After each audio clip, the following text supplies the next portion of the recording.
ये किसने कह दिया तुमसे कि बस पंक्चर बनाते हैं। ये किसने कह दिया तुमसे कि बस पंक्चर बनाते हैं। वतन पर हंस के जो कट जाएं ऐसे सर बनाते हैं। वतन पर हंस के जो कट जाएं ऐसे सर बनाते हैं। ये बिल्कुल सैयारा वाला जनरेशन है जो यहाँ तक आया है। हम इसकी मोहब्बत को सलाम करते हैं। वक्त की अहमियत होती है। जो अखबार सुबह 5 रुपए का एक मिलता है वो शाम होते होते 5 रुपए का 1 किलो मिलता है। तो वक्त की अहमियत जरूरी है। और दोस्तों, किसी ने कहा है कि शेर जब तक अपनी कहानियां खुद लिखना नहीं सीखेंगे तब तक अपनी कहानियों में शिकारी खुद को महान बताते रहेंगे। इसलिए अपनी कहानियां खुद लिखने की कोशिशें करिए। कि चाक है जिगर फिर भी आए हैं रफू करके, जाएंगे हकीकत से तुमको रूबरू करके। ठेलों पर ढाबों पर नाम लिखवाने की मुहिम चलाने वालों के नाम मेरे ये शेर। के चाक है जिगर फिर भी आए हैं रफू करके, जाएंगे हकीकत से तुमको रूबरू करके। प्यार की बड़ी इससे और मिसाल क्या होगी। क्या कहना? ये जो अगली सफों में बैठे लोग हैं इनकी तालियां नहीं चाहिए, आपकी बजनी चाहिए। कि प्यार की बड़ी इससे और मिसाल क्या होगी। हम नमाज पढ़ते हैं गंगा में वजू करके। हम नमाज पढ़ते हैं गंगा में वजू करके। हम नमाज पढ़ते हैं गंगा में वजू करके। शुक्रिया। देखिए, बहुत सारी नज़मों की फरमाइश है। फ्री में इतना ही पढ़ सकता हूँ, इससे ज़्यादा और पढ़ने का मन नहीं कर रहा है। ये हमारी नई नस्लें हैं, इन्हें मोहब्बत से मोहब्बत है, इसलिए इनका हक है कि वो कुछ भी डिमांड करें।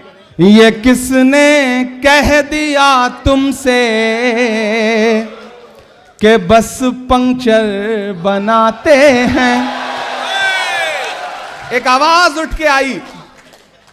देश की एक बहुत बड़ी कुर्सी पर बैठे हुए शख्स ने एक पूरी नस्ल को यह कहते हुए ताना दिया, मन से बुरा कहा, पंचर बनाना जैसा। मैं नाम नहीं लूंगा, नहीं आप समझ जाएंगे कि मैं नरेंद्र मोदी जी की बात कर रहा हूं।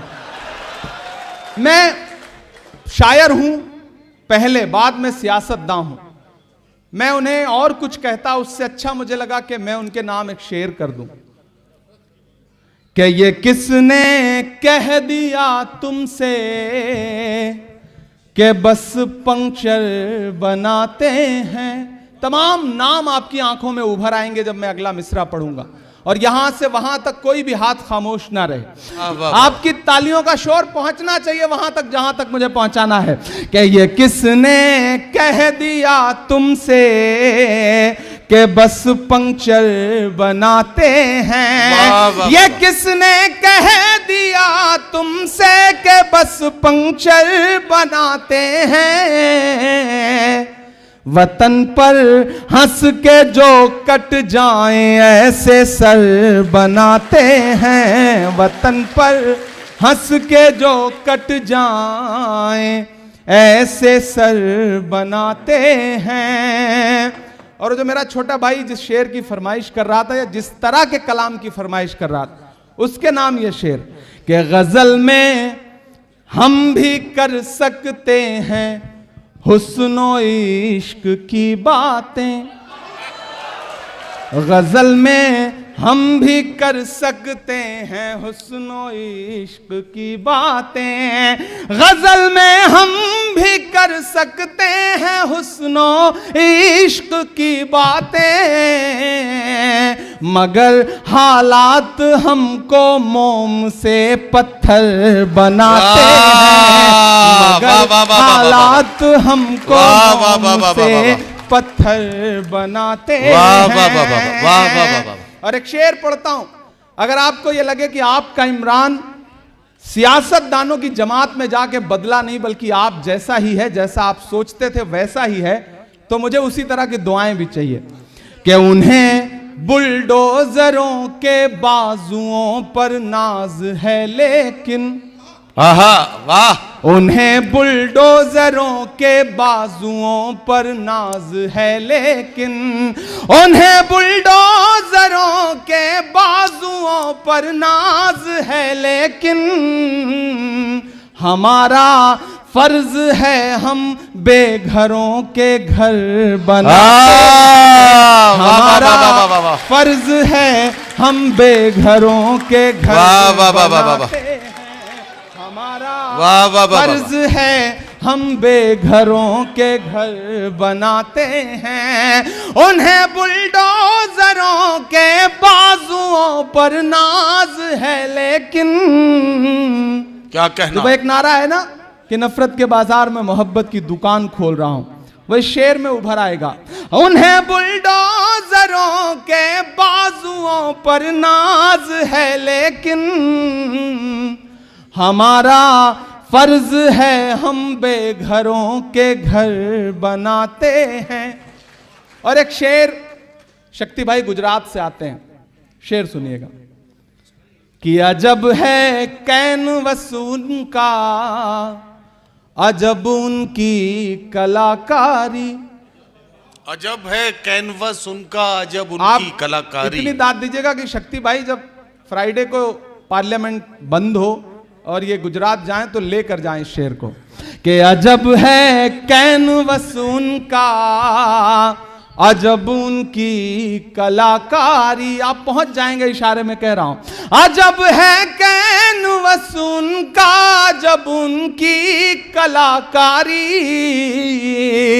वो जो मंजर बनाते हैं लहू में तर बनाते हैं, वो जो मंजर बनाते हैं लहू में तर बनाते हैं। ये किसने कह दिया तुमसे कि बस पंक्चर बनाते हैं, ये किसने कह दिया तुमसे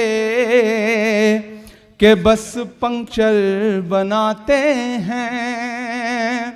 दोस्तों मैं बहुत अपने उन साथियों को मना कर रहा था कि ऐसी कोई शाम मत जुटाओ, क्योंकि ये पूरा जो हफ्ता है वो 1 घंटा 1.5 घंटा 2-2 घंटे नारे लगाते लगाते हालत खराब हो जाती है।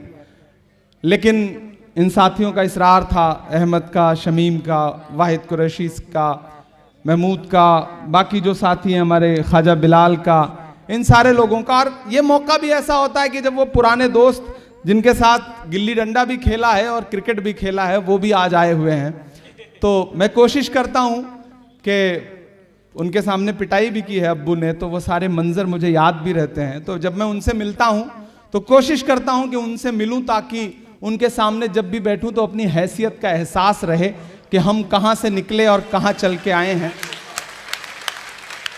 और आप सबसे भी गुजारिश है कि जिंदगी में कितना भी कामयाब हो जाइए, कामयाबी की चाहे जितनी बुलंदियां छू लीजिए, जो आपके साथ पुराने दोस्त जिन्होंने आपके साथ पढ़ाई की है, जिन्होंने आपके साथ खेला है, जिन्होंने आपके साथ आपके अब्बू के, आपके पिताजी के हाथों पिटने में आपका साथ दिया है, ऐसे दोस्तों को कभी छोड़िएगा मत, कभी उनसे भागिएगा मत।